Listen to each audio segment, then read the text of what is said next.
Jack Grimse runs a popular soccer-themed YouTube and TikTok channel, and he's also a big Aston Villa fan. So, Jack, it's great to have you on the All Villa No Filler podcast.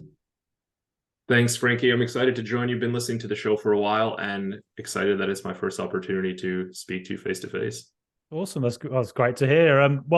So I guess what my first question is, I've seen through your videos how you became an Aston Villa fan, but for those who maybe don't know, you're from the US.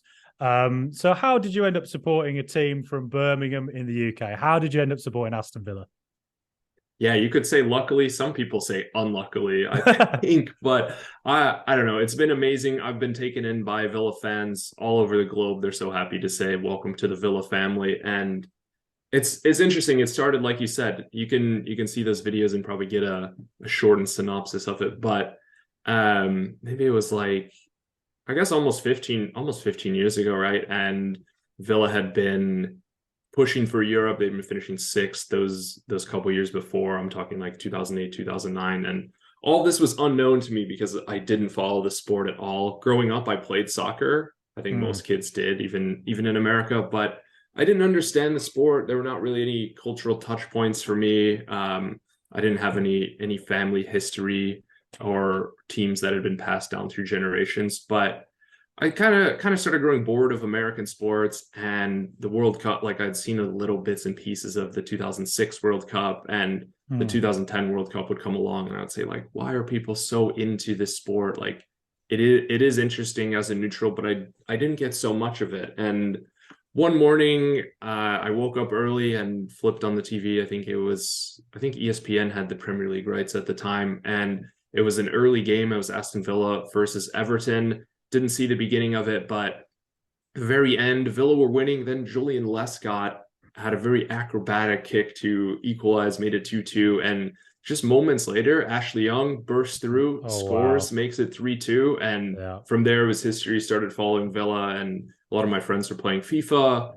So I started playing with Villa, and kind of from there on, those things kind of parallel path, watching the game, playing FIFA to try to kind of understand the global football landscape. And I was like, I'm picking this team. They have great colors. It's a unique name. I never heard of any other teams that were Villas. There were many Uniteds or what have you, but I was like, I'm sticking with it. What a game to see. I think that might be the most ballistic I've ever gone at a goal as well, when Ashley Young scored that against Everton. It was just off the scale, really. It's so rare to see anything like that in football, let alone with your own club. So that's amazing. And you've been over to Villa Park a few times. Yeah, I've been over twice. I guess 9 years apart. I was there last February for the Leeds match. It was a 3-3 draw. And I think 9 years before that, I was studying in Berlin and made a trip over to see Villa play West Ham. So we won 2-1, Benteke penalty, and Nzogby a free kick. One of Charles Nzogby's rare goals for us. So and then seen us play twice in the States. So on the trips over there. So you started supporting Villa at quite a point probably where things have not been going so well for us in the last decade. Though we've had like one or two very memorable seasons. The promotion season was really good. So how has that experience been of supporting Villa, considering that it has been quite tough, to be honest? And I suppose it was, when you're not from the local area, it's probably more tempted to support a Man United or an Arsenal. So how was it following the Villa? Yeah, I think it was definitely tumultuous, but I think it was also a hardening experience. Like that same year that I went over to Villa Park for the first time, we were knocked out of the League Cup by Bradford City, and I was like, I don't even know how this is possible, because it wasn't just a one-off. Like you can lose to Stevenage in a one-off, but it was over two legs. It was in the semi-final, and sure, that's like the magic of the cup, but I don't know if I fully grasped what the magic of the cup meant at that time. I guess later on that year, Wigan did beat Man City in the FA Cup final and ended up getting relegated. So I knew that like you could get relegated. I didn't think it was a huge danger for Villa, even though we had some disastrous seasons. And it's kind of ironic. Like, I think that one of the seasons that we bought some of the best players in the market was that year that we ended up going down. Like, if you look Yeah. at Jordan Vertu, he ended up being in France's World Cup squad that just reached the final. Mm. And Idrissa Gana Gueye has had a long, successful career. Jordan Amavi is not a bad player, but then there were definitely some duds that we purchased, and that's, I think that's just some of the excitement, like, right, like, having traditionally followed American sports, anyone who gets into the NFL or into the NBA for the most part is going to be a pretty certain commodity. But Yeah. just with the breadth of all of the leagues around the world, it's really difficult to know how someone's going to adjust. And you get some gems like Benteke, and then you get some players that are kind of the opposite. Yeah. Well, I mean, so you've sort of gone through all of that. You've seen us, a sort of a decline, relegation, then the amazing comeback. To be honest, that amazing promotion season, the drama of staying up on the last day of the season against West Ham, and we come all the way through to now under Unai Emery. He's been in charge for 3 months now. How do you feel about him, and how do you feel about where Villa are right now? Yeah, honestly, I feel fantastic about Unai Emery. We had those seasons where, like you said, we won 10 games in a row. It was the longest winning run. Managed to win the playoff final after the heartbreak of the year before, stay up, and we had a Villa fan as a coach and a Villa fan as a captain. And I think that really was such a sensational and special time to be a Villa fan. I look back, and it's kind of sad that Jack and Dean aren't on the stadium anymore, but Yeah. it is what it is. And Unai Emery, I think he really is taking us to the next level after Dean Smith. So we had Dean, we were kind of going up, he starts going down. Gerrard, he gets the new manager bounce, but ultimately he was not the guy. And now I think Unai is taking us back on that path. You can see, not that Gerrard or Dean Smith weren't committed, but you can see the footballing identity that he's instilling in the players. You can see what he wants to do. You can see he's very disciplined. And I don't know if it's on your run of show, but it's kind of funny that he was even lashing out at Emi Martinez for going up for that corner kick against Arsenal. He seems to be very, I don't know if a control freak is the right word, but very control oriented. And Yeah. I think with his methods, if you give him time and if we give him some of those pieces that he needs to succeed, obviously the club's very well funded, so there's no reason to believe he won't be able to operate in the market as pretty much as he wishes. I think in time he'll have us competing where we want to be. Because he certainly has like an aura about him, doesn't he? That I think Aston Villa managers have not really had by and large for a long time. And I've always felt that what separates sometimes the top clubs like your Man United's, your Liverpool's, is that at some point they just got that manager who had the aura and was able to lift them to another level, which Aston Villa kind of feel like we've had it, at times, but a long time ago.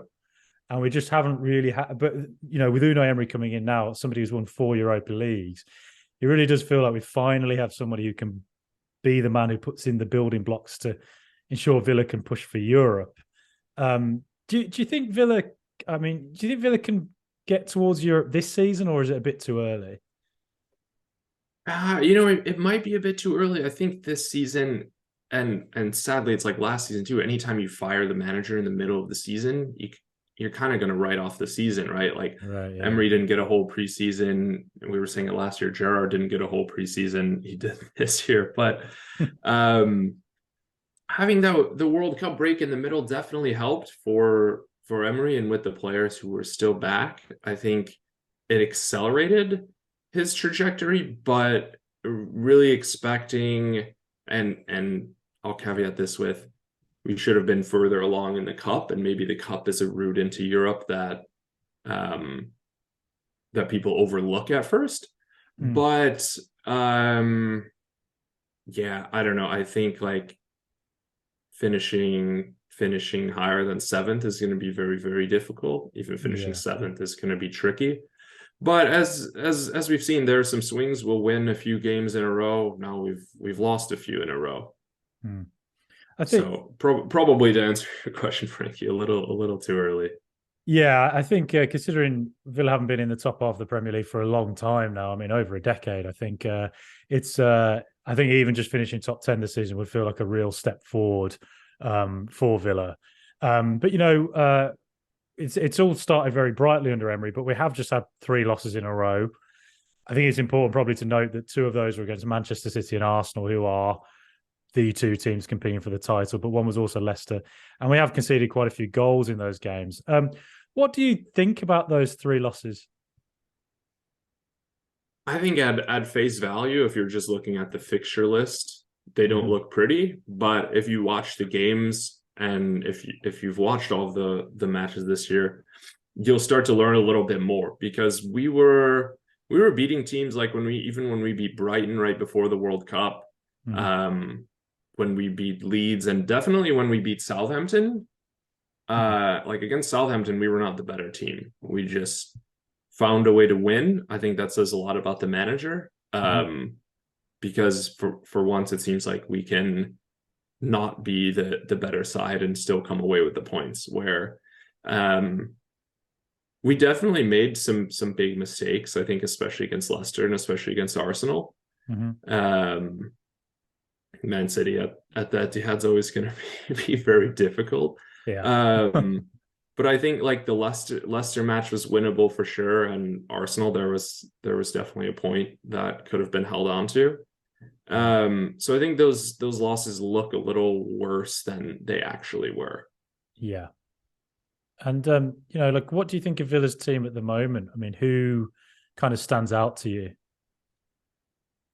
Yeah, it's I think for Emery to get us back into contention for Europe, he's got to find a way to make the most out of the pieces he has, not just buying new players. And Mm. it seems like since Danny Ings has left, Ollie Watkins has been liberated. He's Yeah. able to play the game that he wants to play um, a little more effectively. I think he made a good partnership with Ings, but he's looked great ever since the sale. Mm. I think like Coutinho has even looked good against Yeah. Arsenal. He looked good. Against City, he looked all right. I don't think he's part of maybe the 5-year plan. I think he's maybe part of the 3-year plan. Yeah. But players who have looked amazing have been Boubacar Kamara, aside from Leicester, Mhm. and Douglas Luiz. I think in midfield they've made a great partnership. Um, I think Moreno's been exciting. I'm not too sure about Cash just because Yeah, Ashley yeah. Young has kind of replaced him in some ways. I think with Emery's system, he Hmm. prefers a right back that stays further back and lets the left back bomb forward. So it's interesting to see how that's going to go along. But yeah, I mean, I think like Watkins and Kamara have been a couple of standouts lately. Mm. Yeah, for sure. Ollie Watkins, 4 goals in 4 games. I think it's 5 since the World Cup break, 2 assists as well. He's just sort of caught on fire a little bit, really. And if that sort of form continues, you never know. He might be pushing for a place in the England team. And it's great to see because at certain points as well, as you say, he sort of feels like he's been liberated with Danny Ings leaving. It was just a year of Ings being there where it was quite confusing as to, well, who, managers thinking, who do I put the two of them together? Do I pick one over the other? And I don't know, it just seems to be a bit of an unsettling presence, really. But you know, where do you think kind of, we talk about like transfers, look at the transfer window and brought in Alex Moreno and Yon Duran as well from the MLS. Where do you think Villa like need to improve as a squad? Mainly looking ahead to this summer and who we might bring in. Yeah, I mean, I think like strategically, the signing of Jan Duran is fantastic. Like, yeah, he was expensive, Mm-hmm. but that's going to be the prem tax to some extent. But buying these players that have high potential, that if we do end up having to sell them someday, they're going to earn us a lot of money, and being able to reinvest that either in a similar player or in the academy, like Chukwuemeka, we bought him for pennies, really, and he ended up earning the club meaningful millions, even though he didn't contribute on the pitch too much. So I think strategically is being able to bolster our young talent, but also bringing in players like Kamara on a free transfer, operating wisely there. I think this summer we're definitely gonna look to bring in a wide player and maybe another forward, because it seems like Emery does like this 4-4-2 with pretty much two recognized strikers up top, or at least that flexibility of someone like a Leon Bailey playing up top. But we don't really have too many wide players in the squad otherwise. So I expect that to happen. And I kind of expect another center back signing. Yeah, right. Even if Diego Carlos comes on, lights up the world with 10 clean sheets in our last 10 games of the season, if I'm being optimistic. And you know, Christian Purslow said in an interview that he expected it to be an extremely busy summer at Villa. So I think there will be quite a lot of turnaround, and maybe some players that we've all grown used to seeing at Villa and we all really like, maybe even moving on. I mean, one of the, you know, there was some talk over the weekend with Emi Martinez and Emery. You know, Emery wasn't too happy with him coming forward for the corner at the end, by the sounds of it. I mean, what did you make of that, really? Yeah, I mean, I think you have a lot more to gain than you do have to lose, because you're already down 3-2. And to me, 4-2 is still a loss. Yeah. To Emery, it's probably frustrating because he didn't want to even lose anyway. So then when people who don't watch the game look at it and see 4-2, not that Emery really cares about public perception, maybe, but I don't know. He's fighting for every goal, so I like that from a manager. He's trying to do the best he can. I don't mind it from Emi Martinez. Like I said, I think you have more to gain than to lose, but I think people are reading into it a little too much. I think even after Martinez's antics at the World Cup, and Emery said, I'm gonna talk to him about this, people were saying, "Oh, Emi Martinez is gone."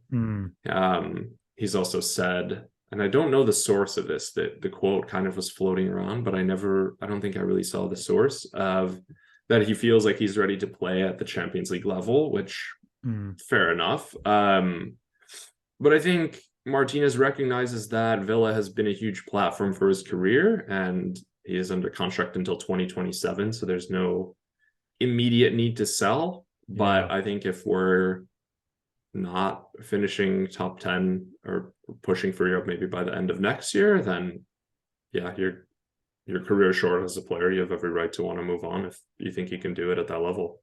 Yeah, I mean, I love Emi Martinez. He's just one of these, you know, a World Cup final winning goalkeeper who played such a big role in it. It seems very un-Aston Villa, doesn't it, to see a player of such prominence in such a big game like that, particularly with some of the antics. I know some people don't like it all that, but I kind of enjoy it a little bit. I think as a football fan, it's quite funny to watch sometimes. It is, and then I think everyone he's definitely in the spotlight, and then he's taunting Mbappe, and then he gets hit in the head off his own post, and it goes in against his former club. So it's just one of those ironies. You can't be too upset at the situation. But yeah, I think he's quite a character. Yeah, it's I like him. I really like him, to be honest. And you know, Tyrone Mings as well. He's also just got a new contract. How do you feel about that? I'm really happy about that. I love Mings. I think even if he's not the captain, he's a fantastic leader. We've seen Villa's record when Mings doesn't play. It's like 1 win in 12 since we've signed him. And I think off the pitch, he represents like everything that the club should represent. He's obviously had a difficult upbringing and knows what it's like to be in a very tough situation, being homeless. And I think like the courage and determination he showed to overcome that and get to where he is he's a great role model for people in the community. He's just got he's an individual who just emanates class, isn't he? Particularly off the pitch and then on the pitch as well. You know, I think he's almost underrated at times. I think he makes mistakes which can be quite high profile every now and again, but certainly not to the level, you know, not as often as I think a lot of fans outside of Villa probably think he does. He's actually, I think I he's a think he's much, cut a little bit of it out this year too. I think yeah, I don't know, maybe some was like lackadaisical in the past, or a clearance that just should go into touch but remains on the pitch, like we saw at the weekend. That was an unfortunate header that led to Arsenal's first goal, but he'll have a goal and clearance as well, or I don't know. It's just anything that ends up in the back of the net is going to be very memorable when the 3 chances that could have ended in a goal don't, because he blocked them or something. yeah. And Villa always just look better. Well, generally always look better when he's on the field as well. You know, I think we played 12 games without him since we came back to the Premier League and won one. Lost the vast majority of them. And he just has a certain leadership quality, I think, on the pitch that when he's not there, you really notice it's not there. Yeah, he's very vocal. I think we can all see that the back line and even the midfield with those two banks of 4 are just a little more organized. Yeah, for sure. And sort of thinking of where Villa are right now with the ownership and people like Tom Hanks turning up to watch us at the weekend. And his first game. Yeah, I know. What a dramatic game! You got the full in life experience of Villa losing in the last minute, the drama of it. But with stuff like that, and then the new stand coming up and Unai Emery in charge. How do you feel about where Villa are just generally at the moment? Yeah, I think it's in a pretty good position. I think that sometimes as fans we get impatient, but just looking at where we've came from 5 years ago when we bought everyone that we could, and we still couldn't get out of the championship because the gate in front of our house was locked and we couldn't make it to training. To now with a world-class manager who's won, like you said, numerous cup competitions. I think there's, like you said, a new stand coming. The stadium's going to be expanded to more than 50,000 fans. The club's prioritizing training centers in the local area and expanding global scouting networks, expanding with a partnership with Vitoria, if that's ratified, to start building some sort of multi-club network across the globe. I think the owners have very ambitious and very grand plans, and yeah, we'll have some ups and downs week in, week out, but overall I think there's nothing to suggest the club isn't going on the right trajectory. Yeah, it certainly feels like that, particularly after the last kind of 15 years of sort of decline and drama and not being able to pay our tax bill in the year 2017. It's quite a turnaround really to where we are now, because honestly 5 or 6 years ago I was thinking, am I even going to have a football club to support anymore? So it's very easy to kind of forget about that, isn't it? But you're based in the US. I know there's I've spoken to a fair few Villa fans over in the US and in North America generally, Canada as well. And how popular are Villa, do you think, over there? Do you sense like any growth at all? And do you meet many Villa fans over in the US?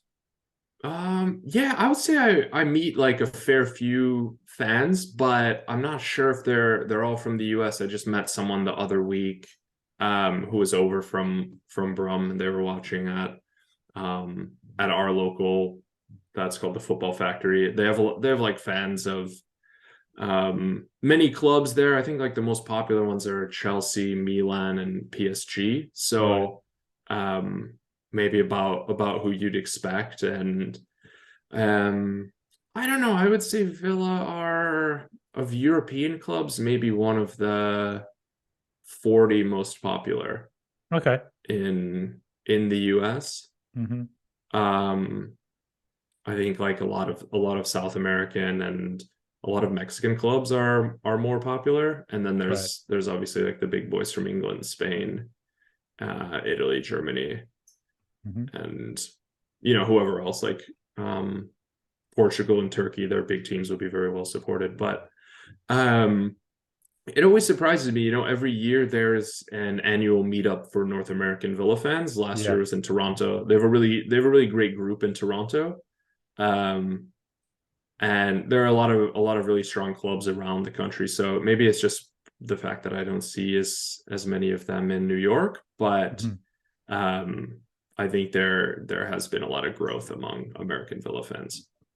Yeah, I've met quite a fair few of them and interviewed them a fair bit on this podcast, and as well, I do see like the numbers of downloads we get from US and Canada is absolutely just mind-boggling. Really, I didn't quite know there were so many Villa fans out there. So I just want to say hello to all of everybody out there who's listening to this and watching it on YouTube as well. And yeah, it's just awesome to meet Villa fans from kind of all over the world, really, who all share such love for this great football club. But, Jack, as well, you have a very popular YouTube channel and TikTok as well. So can you just sort of explain to us what you do on these channels and where we can find them? Yeah, definitely. Thanks, Frankie. You can find all of my channels at Jack Grimse on either Twitter, Instagram, TikTok, or YouTube, as you mentioned. And I like to kind of share my fan experience as a Villa fan. I think that's not necessarily the primary goal of the channels. I did have a podcast before, and I used to write for 7500 to hold back in the day. So I know I have a lot of followers, I think particularly on Twitter, that are Villa fans. Yeah. And like you said, people introduce themselves all the time. They say I'm an American Villa fan. Like, thanks for talking about Villa, or thanks for like having something for us to talk about. And I think that's amazing. So I would say probably somewhere between like 30 to 40% of my content is Villa related. I've also, I think, a little bit over COVID accelerated my shirt collection. So I like talking about football kits and showing off different kits. So that's a good portion of it. And then I don't know, I'm just like a huge football fan. So like whatever's happening in the news, I want to talk about it. So Yeah. a little bit of like Champions League coverage, or yesterday, a lot of people were talking about the like Newcastle's backup goalkeeper being cup tied and that situation. Mm. So I think that's just one of those weird intricacies of football that's fun for me to talk about. Yeah, I mean, I did see the kits one you were doing, and I think Venezia, that the Italian, those Yeah, fashionable yeah, kits.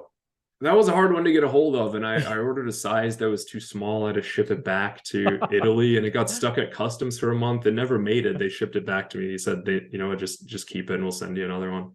All right, okay. So, all right. Do you have a particular favorite Villa one from over the years at all? Or? Yeah, probably. Well, the first Villa kit I got was the 2009-10 away with Young on the back. Right.